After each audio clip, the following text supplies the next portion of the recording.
আসসালামু আলাইকুম, স্বাগত জানাচ্ছি। আমি Abdullah Al Roman, director, ideal শিক্ষা পরিবার। পাশাপাশি লেখাপড়া করছি doctor of veterinary medicine, Patuakhali বিজ্ঞান ও প্রযুক্তি বিশ্ববিদ্যালয়। আজকের ভিডিও বানানোর যে টপিক সেটা হচ্ছে তোমাদের যারা এসএসসি 24 ব্যাচ তাদের কলেজ চয়েস সম্পর্কে। তো আমি প্রথমে কথা না বাড়িয়ে কলেজ চয়েসের যে ডেটগুলো দিয়েছে সরকার নির্ধারিত সেটা তোমাদেরকে একটু মেনশন করে দিচ্ছি, একটু খেয়াল করো সবাই। দেখো, কলেজ চয়েসটা হবে 3টা ধাপে, প্রথম পর্যায়, দ্বিতীয় পর্যায় আর তৃতীয় পর্যায়। তো প্রথম পর্যায়ের জন্য যে সময়টা থাকবে আবেদনের সেটা হচ্ছে 26 মে থেকে 11 জুন পর্যন্ত আবেদন করতে পারবা তোমরা। ওয়েবসাইট আমি তোমাদেরকে ভিডিওর কমেন্ট বক্স এবং ডিসক্রিপশন বক্সে দিয়ে দিব। আর ওটার ফলাফল দিবে হচ্ছে 23 জুন এবং নিশ্চয়নের জন্য তোমরা সময় পাবা 23 থেকে 29 জুন পর্যন্ত।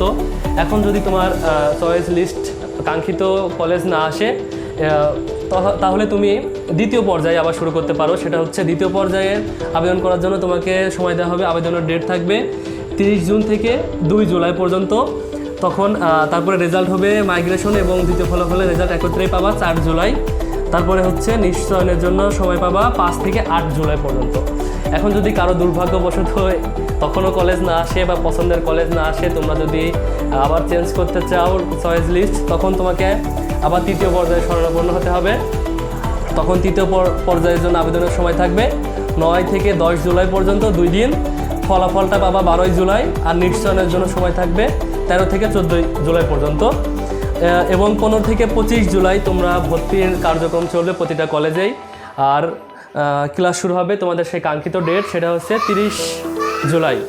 ওকে, তো এখন আমি যে টপিকটা নিয়ে কথা বলতে চেয়েছিলাম সেটা হচ্ছে মাইগ্রেশন আর পর্যায়, যেটা দুটো আলাদা জিনিস। আসলে কলেজ চয়েসের যে সিস্টেম সেটা হচ্ছে দুটো ওয়েতে হয়। সেটা হচ্ছে একটা নতুন করে চয়েস দেওয়া আর একটা হচ্ছে মাইগ্রেশন। মাইগ্রেশন কি, তুমি যদি তোমার কোনো একটা কলেজ আসে তাহলে অটোমেটিক তোমার কলেজগুলো, যদি মাইগ্রেশন অন থাকে তাহলে উপরের কলেজগুলো আগাতে থাকবে, যদি সিট ফাঁকা থাকে সেই সাপেক্ষে উপরের কলেজগুলো আগাবে। এই জন্য তোমাকে নতুন করে আবেদন করার কোনো প্রয়োজন নাই, জাস্ট মাইগ্রেশন বাটন অন রাখলে হবে। আসলে মাইগ্রেশন অটো অন থাকে, তুমি যদি অফ না করো, ঠিক আছে।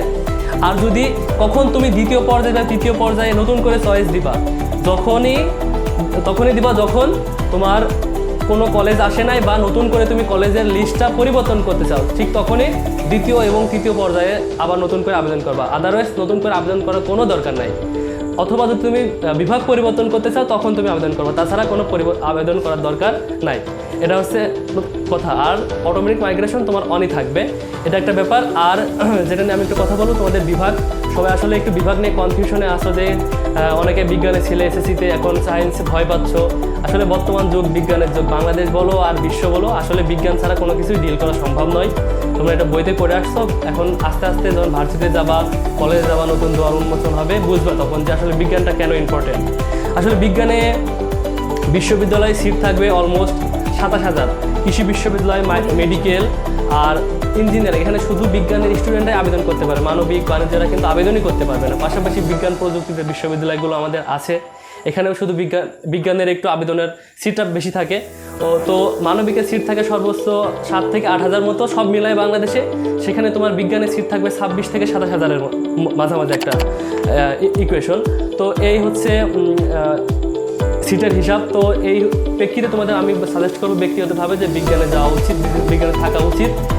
তবে কিছু বিষয় মনে রাখতে হবে, বিজ্ঞান আসলে কঠিন আছে একটু, তোমাকে অবশ্যই রেগুলার হতে হবে। বিজ্ঞানে থাকতে হলে ভালো টিচারের কাছে পড়তে হবে। আমাদের আইডিয়াল শিক্ষা পরিবার থেকে অবশ্যই বিজ্ঞানের ব্যাচ থাকবে এবার একাদশে ইনশাল্লাহ।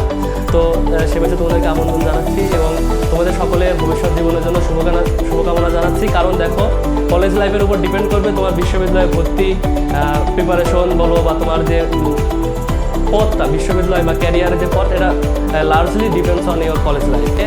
সেটা হচ্ছে যেখানে পড়ো, যে বিভাগে পড়ো, অবশ্যই ভালো করে পড়বা। এবং পড়ালেখা থেকে গুরুত্বপূর্ণ বিষয় সেটা হচ্ছে নৈতিকতা এবং সততা। এটা নিয়ে জীবনে আগাইতে হবে, দেশের এবং জাতির কল্যাণের জন্য তুমি কাজে লাগাইতে পারো। তোমার নিজেকে এভাবে নিজেকে প্রস্তুত করো। ধন্যবাদ সবাইকে।